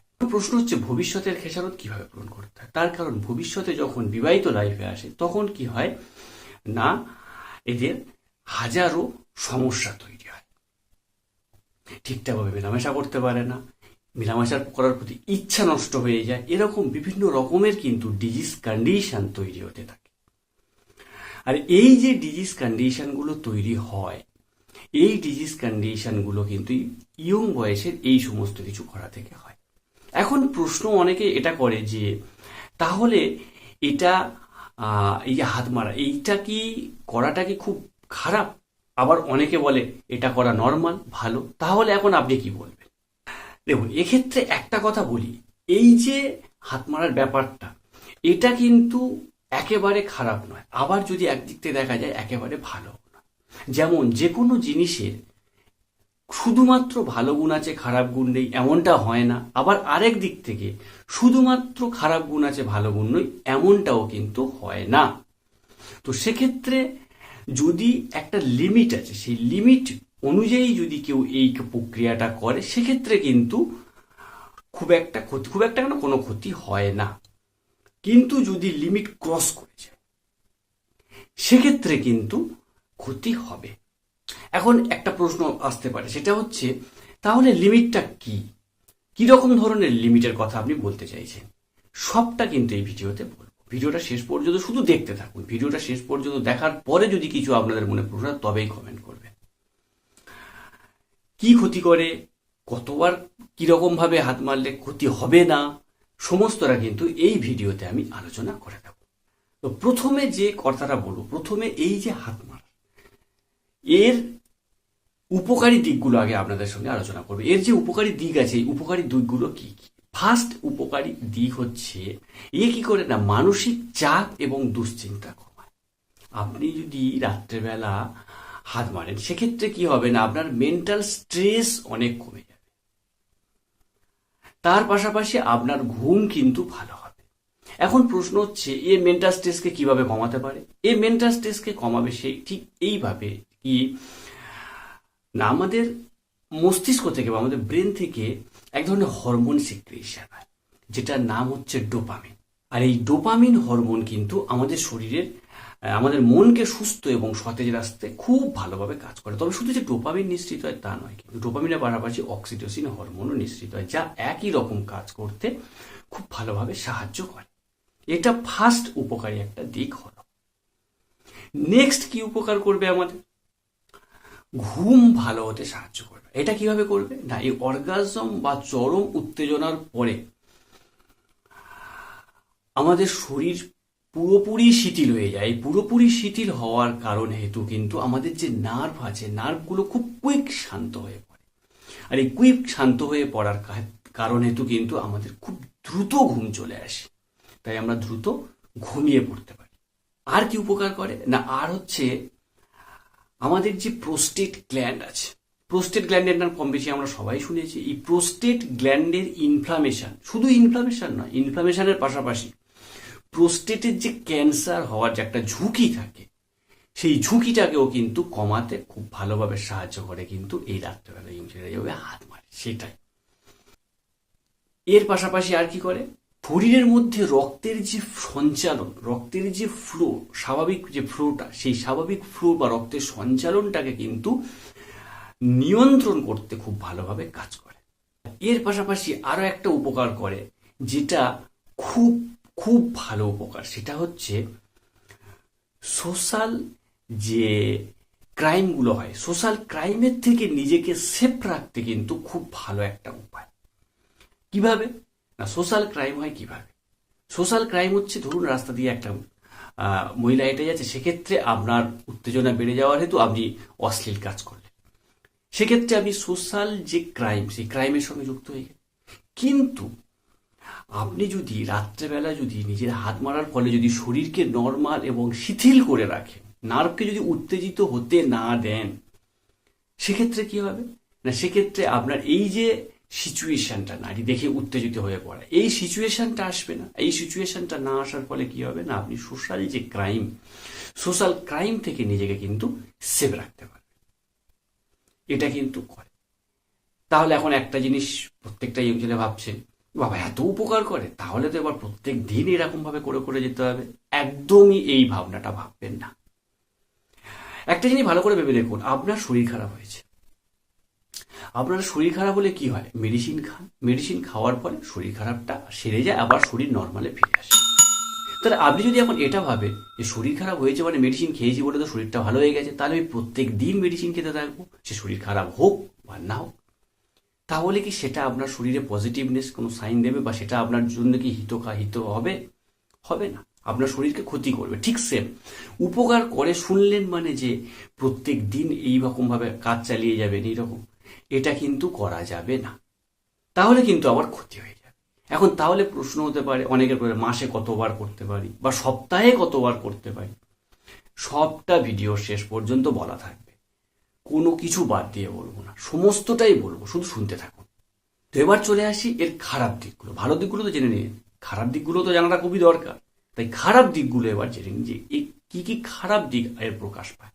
তো প্রথম যে ক্ষতিটা করে সেটা হচ্ছে অ্যাডিকশন। দেখবেন যারা স্মোকিং করে তাদের দেখবেন স্মোকিং এর প্রতি একটা অ্যাডিকশন চলে আসে। তারা স্মোকিং না করলে যেন শরীরে একটা উৎকণ্ঠা ভাব আসে। ঠিক একই রকম ভাবে যারা অ্যালকোহল পান করে তাদের দেখবেন অ্যালকোহলের প্রতি একটা আসক্তি চলে আসে, অ্যাডিকশন চলে আসে।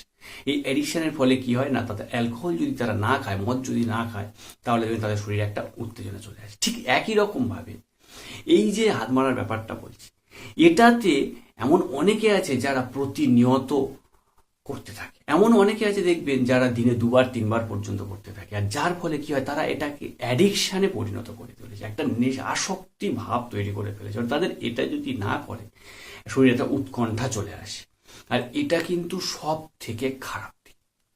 এক্ষেত্রে আপনার শরীরে প্রচুর কিছু খারাপ হবে। এক তো আপনার মস্তিষ্ক বিকৃত হতে পারে, 2 আপনার শরীরের স্ট্রেংথ কমে যাবে, সবসময় জন্য একটা ক্লান্তি ভাব বিরাজ করবে, সেটা হতে পারে। এর পাশাপাশি আপনি রোগা জীর্ণ শীর্ণ হয়ে যাবেন। তো এই সমস্ত কিছু হতে পারে। তাই আসক্তিতে জড়িয়ে পড়া বা অ্যাডিকশন হয়ে যাওয়া, এটা কিন্তু খুব বাজে একটা দিক। নেক্সট হচ্ছে নিজের মনোসংযোগকে নষ্ট করা। এমন অনেক মানুষ আছে বা এমন এমন পুরুষ ছেলে আছে যারা খুব সৎনিষ্ঠা, তারা কি করে না, আবেগের বশে বা উত্তেজনার বশে রাত্রেবেলা এইটা করে ফেলে, হাত মারে ফেলে। আর হাত মারার ফলে কিন্তু এই তরল বেরিয়ে যাওয়া তো বেরিয়ে গেল, এই তার পরের মুহূর্ত থেকে তারা কিন্তু নিজের মনে মনে একটা জিনিস দ্বিধাদ্বন্দ্বে পড়ে যায় যে এটা কেন করলাম, এটা আমার শরীরে তো খুব ক্ষতি করবে। অনেকে রিলিজিয়াস অনুযায়ী বা ধর্ম অনুযায়ী এটা বলে যে এটা তো আমার ধর্মে পাপ, তাহলে আমি এটা কেন করলাম। এই যে একটা নিজের প্রতি নিজের গিল্টি ফিল হওয়া, এই যে নিজেকে একটা অপরাধী বোধ মনে হওয়া, এই কারণ থেকে কিন্তু বা এই ভাবনা থেকে কিন্তু এদের মনে কি হয় না, একটা চিন্তা বাসা বাঁধে। আর এই চিন্তা বাসা বাঁধা মানে আপনি অবসাদগ্রস্ত হয়ে পড়বেন। এটা কিন্তু একটা খুব গুরুত্বপূর্ণ খারাপ দিক, যেটা কিন্তু ফুটে ওঠে। নেক্সট হচ্ছে শরীরের দুর্বলতা বা ক্লান্তি ভাব। আপনি যদি লিমিটের বাইরে গিয়ে যদি হাত মারার প্রক্রিয়াটি চালিয়ে যান, তাহলে কি হবে না, আপনার শরীর কিন্তু অতিরিক্ত পরিমাণে দুর্বল হয়ে পড়বে, অতিরিক্ত পরিমাণে ক্লান্তি ভাব চলে আসবে। যার ফলে কিন্তু আপনার সারা দিনের যে কাজ করার গতি বা কাজ করার যে একটা টেন্ডেন্সি, সেটাকে কিন্তু নষ্ট করে দেবে। তাই কাজ করা নষ্ট হয়ে যাওয়া মানে আপনার মাইন্ড কিন্তু আপসেট হয়ে থাকবে। তো এই ক্ষতিটা কিন্তু করতে পারে। আরো একটা জিনিস বলে, এমন অনেকে আছে যাদের দেখবেন এইরকম এই হাত মারার পরেই কি হয় না, প্রচুর পরিমাণের মাথা ধরে থাকে, মাথা যন্ত্রণা শুরু হয়। এটা কিন্তু একটা খারাপ সাইন। যাদের ক্ষেত্রে এইরকম কন্ডিশন তৈরি হয়, মাথা ধরে থাকে, প্রচুর পরিমাণে মাথার যন্ত্রণা হয়, তারা কিন্তু এটাকে এড়িয়ে চলবে, এটাকে এড়িয়ে চলতে হবে তাদের জন্য। তো এই প্রসঙ্গে এবার একটা কথা সবাই বলতে পারে যে আপনি তো সব কথা বলছেন, একটা কথা তো বলছেন না। সেটা হচ্ছে অনেকে শুনে থাকে যে আপনি ইয়ং বয়সে অতিরিক্ত হাত মারেন বা এইরকম কিছু করার জন্যে পরবর্তী সময়ে কিন্তু বৈবাহিক জীবনে স্ত্রীর সঙ্গে মেলামেশা করতে গেলে কিন্তু প্রবলেম হয়, একটা রোগ সৃষ্টি হয়। সেই ব্যাপারটা নিয়ে তো আপনি কিছু বললেন না। হ্যাঁ, বলছি। এই যে রোগটা সৃষ্টি হয়, এটা কিন্তু যারা লিমিটের মধ্যে থাকে তাদের কিছুই হয় না। যারা লিমিটের বাইরে চলে যায়, যাদের অ্যাডিকশানে পরিণত হয়, যাদের এটা করার পরে শরীর নিতে পারছে না, শরীরে বিভিন্ন রকমের সিমটমস দেখা দিচ্ছে, তাও তারা এই প্রক্রিয়াটাকে চালিয়ে যাচ্ছে, তাদের ক্ষেত্রে কিন্তু এই সমস্যাটা হয়। আর কি হয় না, বিয়ের পরে নিজের স্ত্রীর সঙ্গে ঠিকঠাকভাবে মেলামেশা করতে পারে না, স্ত্রীর প্রতি যে একটা টান সেটাকে নষ্ট হয়ে যায়। তো এই যে কন্ডিশন, এই কন্ডিশনটাকে কিন্তু বলা হয় প্রিম্যাচিওর ইজাকুলেশন। এই প্রিম্যাচিওর ইজাকুলেশনে কিন্তু প্রচুর মানুষ ভুগে থাকে। আর এটা এমন একটা কন্ডিশন না, এই কন্ডিশনে দেখবেন সেই পুরুষ হঠাৎ করে সবার কাছে বলতে পারে। ইনফ্যাক্ট অনেক পুরুষ আছে যারা এতটাই লজ্জিত, আমাদের কাছে এসেও বলতে গেলে লজ্জা পায়। সেক্ষেত্রে কিন্তু বৈবাহিক জীবনে একটা চরম অশান্তির সৃষ্টি হয়। আর কিভাবে হয় না, আর হচ্ছে আপনি অতিরিক্ত পরিমাণে যদি ফোনে অশ্লীল ভিডিও দেখেন, এই অশ্লীল ভিডিও দেখার ফলে যদি আপনার শরীরে উত্তেজনা বাড়িয়ে যদি আপনি এই সমস্ত কিছু করেন, সেক্ষেত্রেও কিন্তু একটা এফেক্ট ফেলতে পারে। তাই এই কন্ডিশনটাকে কিন্তু দূরে রাখতে, যদি দেখবেন বর্তমান সময়ে ইয়ং জেনারেশন পুরোপুরি শেষ হয়ে যাচ্ছে, তার একটাই কারণ, সেটা হচ্ছে ফোনেই অশ্লীল ভিডিওগুলো দেখা। এটাকে যতটা আপনারা কমাতে পারবেন তত খুব সুস্থ স্বাভাবিকভাবে জীবন কাটাতে পারবেন, এটা আমি বলে দিলাম। তবে এই প্রসঙ্গে আরো একটা কথা আপনাদেরকে জানিয়ে রাখি, সেটা হচ্ছে এই যে বৈবাহিক জীবনে যারা এই সমস্ত প্রবলেমে ভুগছে তাদের ক্ষেত্রে কিন্তু কিছু রোগ হয়, যেমন প্রিম্যাচুর ইজাকুলেশন একটা রোগের কথা বলে দিয়েছি, তার পাশাপাশি আরো আছে ইরেকটাইল ডিসফাংশন। প্রত্যেকটা রোগের ক্ষেত্রে কিন্তু আলাদা আলাদা সিমটমস আছে। যদি কেউ এরকম রোগে আক্রান্ত হয়ে থাকেন, লজ্জাটা বাদ দিয়ে নিজের সংসার, নিজের সঙ্গিনীকে বাঁচানোর জন্য অবশ্যই যোগাযোগ করতে পারেন। সব কিছু সেফ অ্যান্ড সিকিওর থাকবে, আপনারা বাই ফোনে ডিটেলসে বলতে পারেন। কোনোভাবে কোনো রকমভাবে কোনো কিছুতে সোশ্যাল মিডিয়া কোনো অন্য কোথাও লিক আউট হবে না, সেক্ষেত্রে আপনারা ট্রিটমেন্ট করাতে পারেন। তো এবার চলে আসি এর স্বাভাবিক কতক্ষণ কভার করে আর অস্বাভাবিক কভার, মানে আপনি যদি সপ্তাহে হিসেব করেন বা দিনে হিসেব করেন, সপ্তাহে কতবার এটা স্বাভাবিক, সপ্তাহে কতবার এটা অস্বাভাবিক। বিভিন্ন রকম গবেষণা ও চিকিৎসকদের পরামর্শ অনুযায়ী এর একটা সেফ ডিউরেশন আছে। আর এই সেফ ডিউরেশনটা হচ্ছে, আপনি যদি সপ্তাহে যদি দুবার যদি হাত মারার প্রক্রিয়া করেন, সেক্ষেত্রে কিন্তু শরীরে বিশেষ কোনো এফেক্ট পড়ে না, যদি শরীরে অন্য কোনো রোগ না থেকে থাকে। এখন আপনার শরীরে অন্য কোনো রোগ হয়ে আছে, তার পাশাপাশি আপনি যদি এই প্রক্রিয়া চালিয়ে যান, সেক্ষেত্রে কি হবে না, আপনার শরীরে তো অবশ্যই ক্ষতি হবে। শরীরে যদি অন্য কোনো রোগ না থাকে তাহলে সপ্তাহে দুবার পর্যন্ত আপনারা করতে পারেন, এক্ষেত্রে খুব একটা কোনো ক্ষতি হয় না, না ভবিষ্যতে হয় না তৎক্ষণাৎ। যারা অতিরিক্ত উত্তেজনাবশত বা উত্তেজনাবশক, তারা সপ্তাহে 3 বার পর্যন্ত করতে পারে। এবার সপ্তাহে 2 বার অথবা 3 বার মানে মাসে কতবার হতে পারে সেটা আপনারা ক্যালকুলেশন করে নেবেন। তবে এই প্রসঙ্গে আরো একটা কথা জানিয়ে দিই, সেটা হচ্ছে এখন বাজার চলতি বিভিন্ন রকমের সফট কিছু মেটেরিয়ালস এসে গেছে। সেই সফট মেটেরিয়ালস দিয়ে কিন্তু হাত মারা, সরাসরি কোনো হার্ড যে বস্তু বা জিনিস সেটা দিয়ে কিন্তু এটা করতে যাবেন না। সেক্ষেত্রে কি হতে পারে না, সেক্ষেত্রে যে পাতলা মেমব্রেন থাকে, পাতলা মেমব্রেন কখনো ছিঁড়ে গিয়ে ব্লিডিং হতে পারে, রক্তপাত হতে পারে, সেক্ষেত্রে আরও সমস্যা হবে। আর সেই রক্তপাত আপনি হয়তো কোনো ডাক্তারবাবুর কাছে গেলেন না, লজ্জার খাতিরে নিজেই কোনোভাবে কোনো কিছু বাড়িতে থাকা ওষুধপত্র লাগিয়ে নিলেন, সেক্ষেত্রে কি হবে না, সেক্ষেত্রে আরও বেশি ইনফেকশন হয়ে যাওয়ার সম্ভাবনা থাকে। আর সেক্ষেত্রে ইনফেকশন হয়ে যাওয়া মানে আরও মারাত্মক কন্ডিশন তৈরি হবে। তাই এই প্রক্রিয়াটা থেকে কিন্তু নিজেকে সেফ রাখার চেষ্টা করবে। আর একটা জিনিস বলে রাখি, এমন অনেকের ক্ষেত্রে দেখবেন এই প্রসঙ্গের ক্ষেত্রে বলাটা খুবই দরকার, সেটা হচ্ছে অনেকের ভুল ধারণা কিছু কিছু নিয়ে চলে। ফার্স্ট যে ভুল ধারণা নিয়ে চলে সেটা হচ্ছে যে ইয়ং বয়সে যদি এইরকম কিছু হাত মারার প্রক্রিয়া যদি চালিয়ে যায় লিমিটের মধ্যে, আমি লিমিটের বাইরের কথা কিন্তু বলছি না, লিমিটের মধ্যে যদি চালিয়ে যায় তাহলে কি হয় না, ভবিষ্যতে সন্তান সন্ততির আসতে গেলে খুব প্রবলেম হয়, মানে আপনি বাবা হতে গেলে খুব সমস্যা হয়, বাতি বাংলায় বলতে গেলে। এই ধারণাটা কিন্তু একেবারে ভুল, এই ধারণাটা কিন্তু একেবারে ভুল, এই ধারণাটা সঠিক নয়। এর পাশাপাশি নিজের পুরুষত্ব নষ্ট হয়ে যাওয়া, বা অনেকে আবার বলে দেখবেন কিডনি নষ্ট হয়ে যায়, কোথা থেকে পায় জানি না, এই ধারণাগুলো কিন্তু পুরোটাই ভুল ধারণা, এর কোনো রকম কোনো সত্যতা নেই। আবার অনেকে এরকমটা বলে দেখবেন যে একবার এটা হাত বেরের পুরোপুরি সব বের করে দেওয়া মানে শরীর আর তৈরি হয় না, ওটা খালিই থেকে যায়, এমন কোনো রকম কোনো কিছু ঘটনা, শরীর আবার নিজের প্রক্রিয়াতে ওটাকে তৈরি করে নেয়।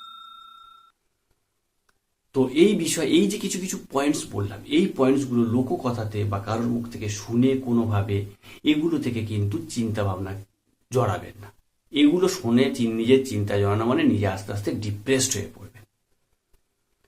তো ওকে বন্ধুরা, আজকের মতো কিন্তু ভিডিওটা এই পর্যন্ত। আশা করি ভিডিওতে এমন কিছু গুরুত্বপূর্ণ ইনফরমেশন দিলাম যেটা হয়তো আপনারা জানতে চাইতেন বা খুঁজতেন পেতেন না, সেই সমস্ত কিছু আজকে আমি বলে দিলাম। তো ভিডিওটা যদি ভালো লেগে থাকে অবশ্যই লাইক করবেন আর শেয়ার করবেন। সবাই ভালো থাকবেন, সুস্থ থাকবেন।